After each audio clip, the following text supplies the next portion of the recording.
Om Swastiastu. Baik, terima kasih atas kesempatannya. Saya Gadur Darmawan dengan NIM 2013521068 dari Prodi Manajemen Sumber Daya Perairan Fakultas Kelautan dan Perikanan Universitas Udayana. Baik, jadi di video kali ini saya akan memaparkan materi fisika, yaitu kinematika, di mana saya akan membahas tentang permasalahan fisika, terjun bebas sampai percepatan akibat gravitasi. Yang kedua, gerakan proyektil, di mana kita dapat menemukan ketinggian dari jangkauan maksimum. Yang ketiga, proyektil diluncurkan dari tebing pada suatu sudut. Baik, lanjut saja. Jadi kali ini saya akan memaparkan materi yang pertama, yaitu permasalahan fisika terjun bebas sampai percepatan akibat gravitasi.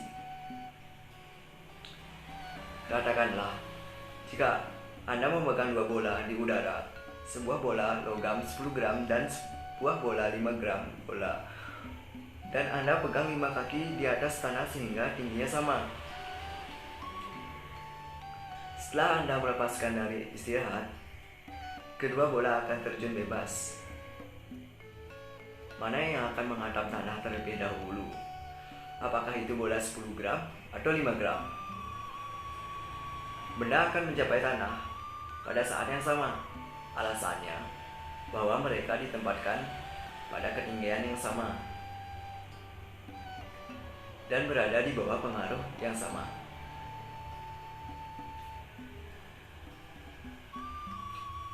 Gravitasi bumi. Percepatan akibat gravitasi adalah 9,8 meter per detik kuadrat, yang akan kita bicarakan lebih lanjut nanti.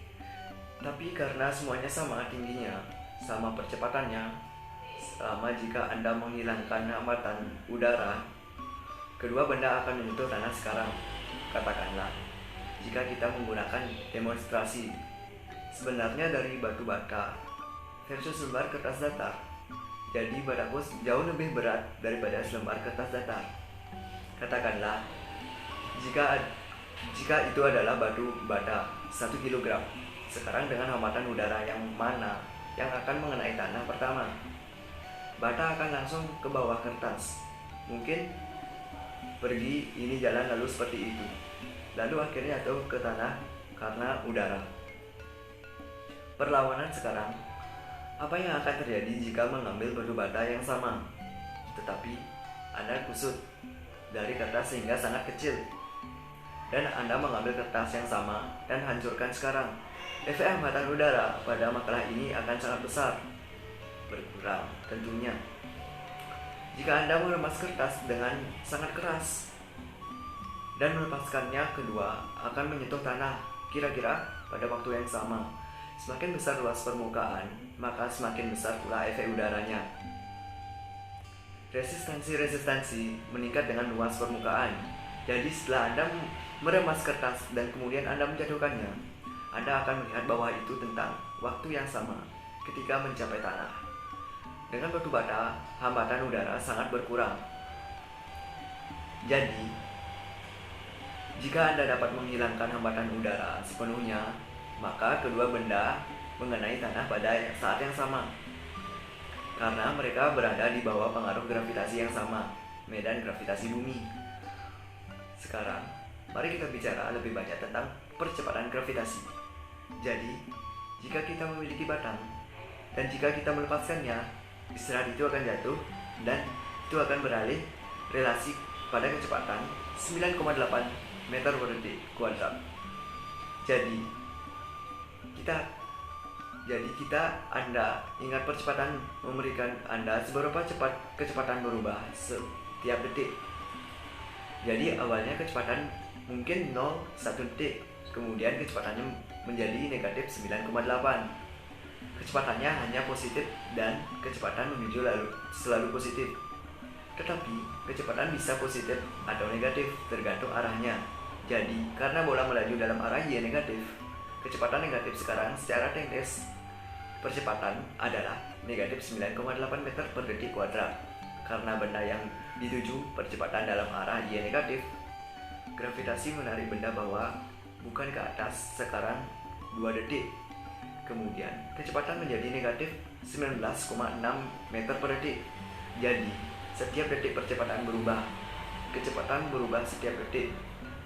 Kecepatan berubah 9,8 sehingga ketika bola jatuh, perhatikan bahwa kecepatannya berkurang sebesar 9,8 menjadi semakin negatif. Namun kecepatan meningkat perlu diingat kecepatannya positif. Jadi pada titik ini kecepatannya positif itu 19,6 dan di sini positif 29,4. Jadi sebuah benda jatuh bebas yang berada di bawah pengaruh gravitasi kecepatannya. Kecepatannya meningkat 9,8 setiap detik. Jadi ingat, percepatan memberitahu Anda seberapa cepat kecepatan berubah setiap detik. Sekarang, sebelum kita membahas beberapa masalah terjun bebas, yang perlu kita bicarakan permasalahan yang Anda butuhkan untuk menyelesaikan. Sehingga setiap kali benda bergerak, kecepatan konstan ini adalah persamaan yang dibutuhkan untuk menggunakan D sama dengan VTD. Kali yang digunakan sebagai cara untuk perpindahan. Hanya meningkat jarak adalah saklar.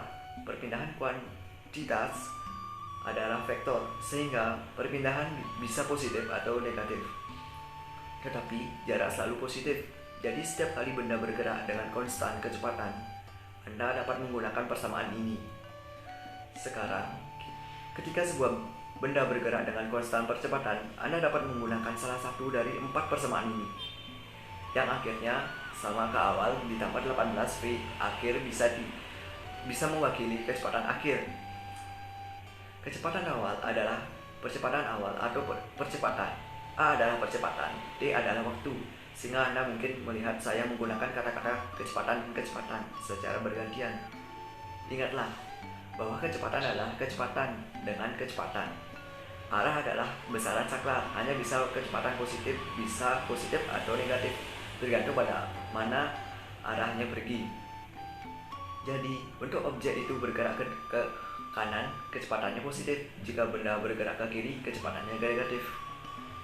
Tetapi, dalam situasi terjun bebas, kita berurusan dengan gerakan masuk arah Y. Pada benda naik, kecepatannya positif, dan pada bergerak menurun, kecepatannya menjadi negatif. Rumus selanjutnya yang perlu Anda ketahui adalah D ini sama dengan Z inisialnya T ditambah 1/2 kuadrat, dan ada yang D ini sama dengan 1/2 inisial ditambah V dikali akhir T, dan kuadrat akhir sama dengan kuadrat awal ditambah 280. Jadi pada 5 rumus yang perlu Anda ketahui, jadi 3 plus tersebut adalah salah satu ini, dan persamaan ini hanya ketika sebuah benda bergerak dengan kecepatan konstan. Ketika benda dengan percepatan biaya, Anda bisa menggunakan keempat persamaan ini. Jadi yang kedua adalah kedua gerakan proyektil, di mana kita dapat menemukan ketinggian dan jangkauan maksimum. Salah satunya gerak proyektil. Dari data ninja fisika, jadi hari ini saya akan berbicara tentang gerak proyektil. Ini adalah pengaturannya. Saya berasumsi bahwa saya meluncurkan proyektil di beberapa sudut. Sehubungan dengan dan sudutnya adalah theta. Saya meluncurkan objek pada kecepatan awal V kurang 0, dan saya ingin melihat gerakan partikel ini bergerak di udara. Jadi, hal pertama yang ingin saya lakukan adalah menentukan A, sistem koordinat. Jadi, saya sudah melakukannya di sini. Jadi, saya akan memanggil semuanya menuju itu akan menjadi arah Y positif. Dan segala sesuatu mengarah ke kanan adalah akan menjadi arah X positif. Jadi, saat menggambarkan proyektil melalui udara, hal utama yang perlu diingat dalam hal ini adalah hal-hal yang terjadi pada arah X tidak tergantung pada apa yang terjadi di arah Y. Jadi, saya menganalisis gerakan di sepanjang jenis arah secara independen. Mereka terhubung satu sama lain oleh waktu, tetapi masih ingin memisahkan banyak hal ke bawah. Dan lihat setiap komponen secara terpisah. Jadi hal pertama yang saya lakukan adalah saya akan memecah kecepatan awal menjadi dua komponen. Jadi biarkan saya menggambar ulang kecepatan awal ini pada beberapa sudut besarannya. Sektor adalah V kurang 0 dan sudutnya adalah theta, dan itu telah ditentukan. Sehubungan dengan horizontal, jika hal pertama yang ingin saya lakukan adalah saya memecahkannya menjadi dua komponen. Jadi sekali lagi, sistem koordinat saya ditentukan oleh sumbu X ini dan sumbu Y. Jadi saya ingin memecah semuanya menjadi sebuah inisial kecepatannya dan arah X, dan juga berbeda kecepatan awal dalam arah Y. Sekarang, hanya dengan memeriksa, Anda harus dapat menulis bahwa komponen awal kecepatan dalam arah X akan menjadi V kurang 0 pantai dari sudut tersebut. Theta dan komponen awal kecepatan dalam orang Y menuju menjadi V kurang 0 sinus dari sudut theta. Baiklah, sekarang hal yang berikutnya yang ingin saya lakukan adalah saya juga ingin menulis apa arah percepatan di mana-mana di ruang angkasa sekarang. Anda harus sedikit lebih berhati-hati dengan ini. Jadi, saya ingin menulis percepatan, dan jika Anda ingin kasus percepatan seragam, jadi percepatan konstan ini parah selalu ke arah Y. Dan jika saya upload, di mana saya di garis putus-putus ini, garis yang diwakili lintasan proyektil, saya percepatannya selalu akan menuju ke bawah. Jika memerlukan di dekat bagian yang atas ditunjukkan oleh percepatan turun, jika saya membutuhkannya di dekat paruh kedua, lintasan itu berpengaruh turun. Jika saya menempel percepatannya tepat sebelum menyentuh tanah, itu juga menunjuk ke bawah. Kebesarannya sekarang akan menjadi G kecil dan B kecil. Di mana-mana lagi B kecil, kita akan menjadi 9,8 meter per detik kuadrat. Jadi jika saya ingin menulis percepatan sekarang, saya benar-benar harus menulis itu. Seharusnya sehubungan dengan sistem koordinat, Anda tahu itu mengaruh ke arah bawah. Jadi jika itu menunjuk ke bawah dan itu memiliki besaran 9,8, cara Anda menulis yang sekarang berjalan menjadi itu akan sama dengan minus G kecil. Baik, kita sekarang dalam posisi menganalisa gerak karena kita tahu awalnya kecepatan dan saya tahu percepatan pada setiap detik waktu. Yang ingin saya lakukan sekarang adalah saya ingin menulis ekspresi yang akan memberitahu saya arah X perpindahan dan kecepatan, serta perpindahan arah pada Y dan kecepatan dalam arah Y sebagai fungsi waktu. Yang kedua ada analisis gerak. Baik, selanjutnya jadi saya ingin menganalisis gerak setidaknya secara kuantitatif. Jadi mari kita periksa apa yang terjadi dengan kecepatan saat proyektil bergerak di sepanjang jalur ini. Satu hal yang perlu kita perhatikan adalah mari kita plot bersamanya kecepatan awal ini dalam arah X, sehingga kita memiliki sektor. Itu skala panjang, ini dan itu adalah kecepatan awal dalam X. Yang ketiga ada ketinggian maksimum. Baik, selanjutnya jadi mari kita mulai dengan mencari ketinggian maksimum dengan baik. Saya mencari Y perpindahan dan saya ingin tahu kapan perpindahan Y sebesar yang Anda bisa. Dimana untuk memulai dengan baik, kita memiliki persamaan di sini yang memberitahu saya perpindahan Y perpindahan. Jadi, mari kita gantikan nilai itu di sana. Perpindahannya Y itu kecepatan awal. Jadi mari kita gantikan nilai awal kecepatan itu V0 sinus theta X waktu minus 1/2 sedikit G kali T kuadrat. Ini memberitahu saya untuk bersembunyi setiap saat jika saya mengganti 0 di sini. Untuk waktu mendapatkan 0. Jadi, karena itu saya mulai di sini di lapangan ini. Jadi bagaimana saya mendapatkan kecepatan maksimum? Juga biasanya Anda tahu di mana Anda melalui objek. Anda tahu kecepatan awal, Anda hanya tidak tahu waktu yang mana saya gantikan persamaan ini. Sehingga Anda harus melihat apa yang terjadi di atas, apalagi yang kita ketahui tentang puncak dari sebelumnya.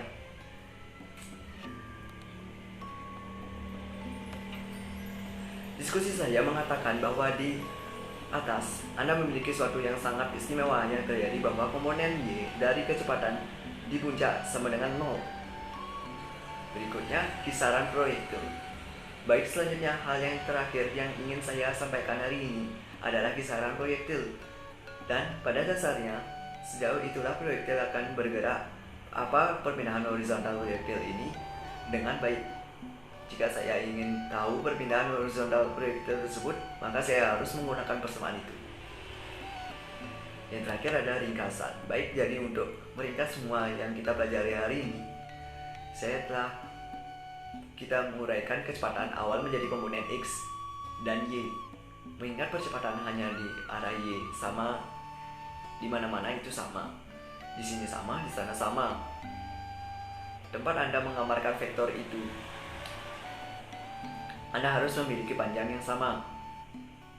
Tentunya harus memiliki panjang yang sama dan arah yang sama. Untuk menganalisis gerakan dalam arah X, Anda melihat X perpindahan dan percepatan di arah X. Kecepatan X arahnya sangat mudah, konstan, tidak berubah karena tidak ada percepatan dalam orang. Tentunya dalam orang X. Oleh karena itu perpindahannya hanya berada di arah X. Baik, materi yang terakhir yaitu lanjut saja ke materi yang terakhir, yaitu proyektil diluncurkan dari tebing suatu sudut.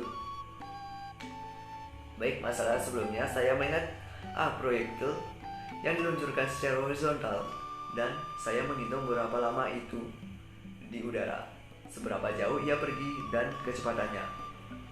Sebelum dampak yang saya inginkan sekarang, untuk mempertimbangkan proyektil yang sama, saya akan mempertimbangkan tebing yang sama di penyimpanan yang sama. Kecuali kali ini saya akan meluncurkan secara miring. Jadi mari kita coba hitung parameter yang sama jadi berubah banyak waktu di udara. Seberapa jauh jaraknya dari tebing dan juga berapa kecepatan akhirnya. Jadi kita akan gunakan parameter yang sama seperti sebelumnya. Kecepatan awal saya adalah 20 meter per kuadrat per kedua sudut. Di sini mari kita berikan beberapa sudut sembarang. Katakanlah 25 derajat dan ketinggiannya tebing tempat saya meluncurkan proyektil sedang bergerak menjadi 15 meter. Baik, jadi pertanyaan adalah berapa banyak waktu yang dibutuhkan di udara. Nah, jadi proyektil ini akan meluncur beberapa lintasan seperti ini. Jadi untuk menentukan persamaan ini, kita akan melanjutkan dengan pendekatan yang sama. Yang saya lakukan dengan kasus sebelumnya adalah saya akan melihat vertikal gerakan baik-baik saja. Persamaan umumnya adalah ini dan saya akan melanjutkannya dan gantikan percepatannya sehingga kita memiliki sesuatu seperti nilai Y 0 adalah milik saya. Posisi awal lagi saya akan mengambil Y sama dengan posisi 0 kanan. Di sini di bagian bawah tebing ini, sehingga itu akan membuat posisi awal saya untuk soal ini sehingga 15 sebagai 15 dan itu positif 15 meter sekarang. Istilah berikutnya adalah kecepatan awal. Namun itu hanya kecepatan awal di vertikal arah. Jadi arah memiliki beberapa kecepatan umum di sini. Di beberapa sudut V kurang 0, komponen vertikal kecepatan itu adalah inisial saya. Kecepatan dalam arah Y yang untuk soal ini cukup mudah. Itu hanya V0 sisi miring dikalikan dengan sinus 25 derajat dan kemudian minus 1/2 GT kecil kuadrat. Sekarang posisi terakhir saya adalah apa yang saya akan turun ke bawah dan ini adalah final posisi vertikal. Jadi istilah di sini saya akan menjadi 0. Jadi sekali lagi saya menulis ulang persamaan terakhir ini di sini. Saya mendapatkan 15 ditambah 20 dikali minus 25 itu menjadi 8,5. Jadi pada ekspresi minus 1/2 9,8 D kuadrat. Jadi ini adalah persamaan kuadrat dalam waktu untuk menyelesaikan ini. Anda harus mengingat apa persamaan kuadrat. Ingat, minus B plus atau minus akar kuadrat B kuadrat dikurangi 4AC dibagi 2A. Jika Anda mengganti angka-angka ini di kalkulator, jadi C adalah 15, B adalah 8,5, dan angka A jika Anda mengelompokkan keduanya bersama-sama akan menjadi 4,9. Anda akan menemukan pada saat ini Anda akan mendapat dua solusi. Salah satunya positif 2,8 dan lainnya adalah negatif sekitar 1,1. Sekarang, untuk semua jenis masalah ini, saat Anda berurusan dengan fisika, kita hanya membuang solusi ini. Kita benar-benar hanya tertarik pada waktu positif. Jadi inilah solusinya. 2,82 detik. Itu adalah beberapa banyak waktu yang dibutuhkan untuk beralih dari atas hingga ke bawah. Sekian pemaparan dari saya. Jika ada kesalahan kata, saya mohon maaf harus sebesar-besarnya. Akhir kata saya tutup dengan Brahma Santi. Om Santi, Santi, Santi Om. Terima kasih.